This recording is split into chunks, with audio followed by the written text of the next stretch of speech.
घरापासून 150 किलोमीटर लांब आज आपण दौरा केला जळगाव जिल्ह्यातील चोपडा तालुक्यामध्ये।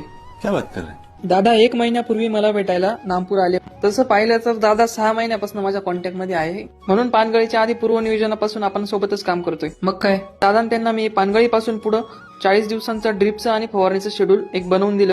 अच्छा। आणि आज आपण प्लॉटमध्ये व्हिजिट मारली मित्रांनो, खूप छान वाटलं प्लॉट बघून। जी काही बागेमध्ये आज सेटिंग झाली तर सगळी मेन स्टंपला आहे, पोटाच्या मध्ये आहे।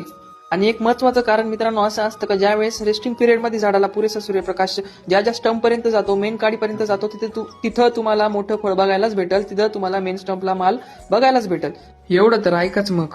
पानगळ झाल्यानंतर तर तुमच्या झाडाला जे अन्नद्रव्य फ्लॉवरिंग मध्ये लागतात ते जर तुमच्याकडनं कमी पडले नाही आणि खराब वातावरणामध्ये जर गळपासून तुम्ही तुमच्या बागेला वाचवलं, जसं की आपण या प्लॉटला नियोजन केलं होतं त्या पद्धतीने तुम्ही केलं तर खूप चांगला माल तुम्हाला मेन स्टंपला बघायला भेटतो या प्लॉट प्रमाणे। मग दादांची व्हिजिट आवरून आपण निघालो रिटर्नला। मग काय भाऊचे कुरकुरेच पडून गेले। क्या बात है सर, क्या बात है सर, क्या। बाकी व्हिडिओ कसा वाटला नक्कीच कमेंट मध्ये कळवा।